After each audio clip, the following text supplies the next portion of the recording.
Black Mirror, quarta temporada, episódio 2, episódio chamado Archangel, ou o episódio dirigido por Jodie Foster.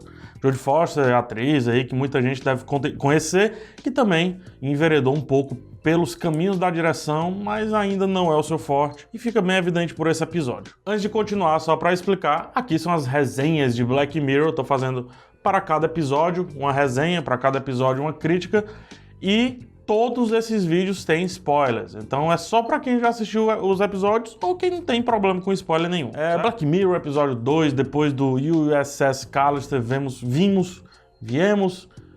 continuamos com Archangel. É um episódio que começa bem e faz pensar logo de cara. Ele não espera muito pra já colocar o seu problema e, em seguida, o seu conceito. Porém, da metade pro fim, ele se perde com isso e acaba se repetindo um pouco. A construção é óbvia para o que acontece, né? Então, no final, acontece algo específico, cuja construção já nos levava a crer nisso. Ou um fio de esperança de que episódios como White Christmas, White Bear também, Nosedive, pudesse acontecer. Esse episódio até tem um quê de Nosedive, um quezinho só. Enfim, qual é a ideia aqui? É uma menina que ela se perde no começo do episódio, e daí a mãe quer controlar essa menina, quer saber onde é que ela tá, quer colocar um controle parental na vida dela, e por isso utiliza uma tecnologia que insere um chip, e daí conecta os olhos da menina e também o organismo como um todo, né, o corpo, funcionamento e tal, conecta a uma espécie de iPad. Fica também uma reclamação no episódio com relação ao trabalho de futurologia. Se tem uma tecnologia fantástica dessa,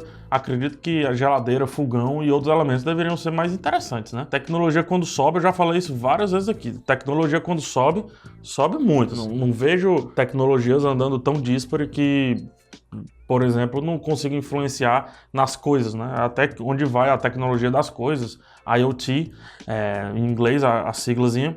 Então a tecnologia das coisas sobe junto com qualquer elemento que é colocado ali no nosso mundo. Mas enfim, deixando essa besteira de lado, o episódio ele debate controle. Ele debate o controle da mãe e ele extrapola o controle que é dado hoje que eu digo aqui nesse mundo, ele extrapola como se houvesse uma tecnologia para poder controlar isso. Que na verdade já tem, né? O celular tem lá o GPS, que dá para ver onde é que a criança tá. Se você for uns hackeiros aí de plantão, dá para você até ativar a câmera para saber o que é que seus filhos estão fazendo e tal. E aí ela de fato não consegue viver. Ela não consegue se desapegar da mãe e a mãe não consegue se desapegar da filha. É mais do que um conceito, até é uma mensagem para a gente debater como é que estamos. Eu me coloco, estamos na posição de adulto, não na posição de pai ou mãe, porque eu não tenho filho. Mas como é que os adultos estão encarando a novidade, né? A nova geração, e o quão controlar essa geração vai fazer sentido.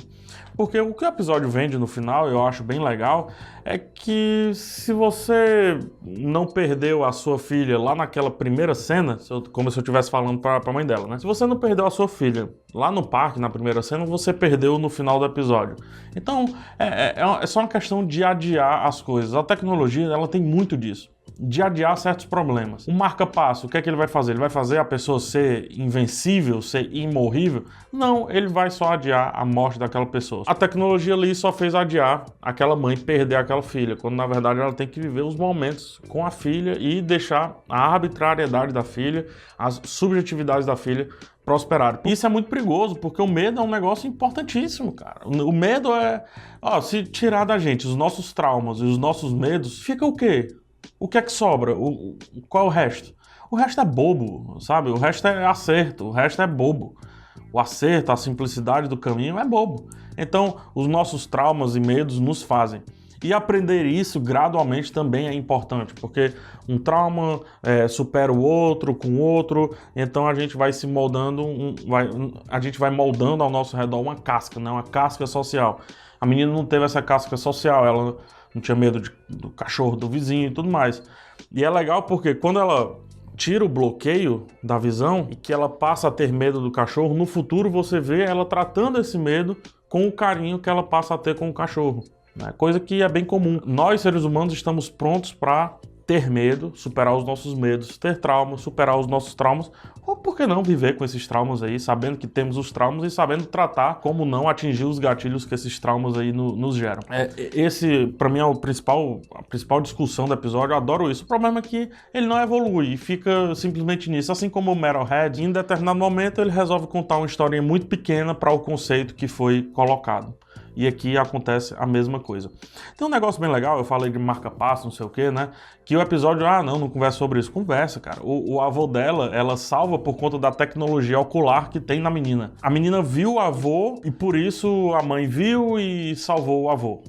O pai dela é o avô da menina. Mas salvou ou adiou? Aí vem a discussão que eu tive, né? Só fez adiar. Porque é isso que a tecnologia faz. Ela só faz adiar um pouquinho mais. Rapidinho sobre a direção da Jodie Foster, eu acho muito inconstante. Tem cenas muito bem construídas e outras cenas pessimamente construídas. É o tal do mise-en-scène, né? Então, algumas cenas ela super organiza às vezes até demais, assim. Mas, enfim, ela organiza para dar uma naturalidade bem interessante, principalmente no comecinho do episódio, ali no primeiro atozinho do episódio. E depois ela perde, vira uma cinematografia um pouco pastel, de câmeras mais paradas e câmeras bem mais chatas, sabe?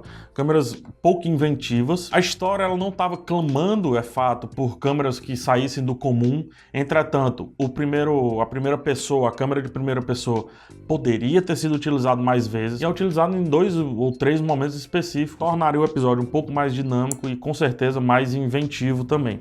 Então, a Jodie Foster aposta em câmeras planos médios, não aposta em focar o olho. Acho que o episódio discute muito o lance da visão e o quanto que a visão é importante pra gente, e ela não escolhe aqui fechar no olho, nos entregar primeiríssimos planos. Não entendi, de fato, qual foi a cinematografia que a Jodie Foster escolheu para esse episódio. Foi uma cinematografia boba de um assunto fantástico que é desenvolvido em uma história também boba, cujo final é óbvio. Não gosto desse episódio.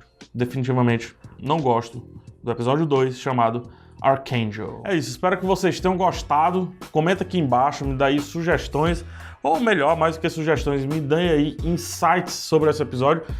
Tentem melhorar esse episódio pra mim, coisa que eu já fiz várias vezes pra vocês com outros episódios. Agora é a vez de vocês tentar melhorar um pouco esse episódio pra mim. Esse lance de controlar os filhos, e aí, qual que é o limite disso? Comenta aqui embaixo. Se gostou do vídeo, joinha. Se não gostou, dislike. Um beijo no coração de todos. Até a próxima e tchau.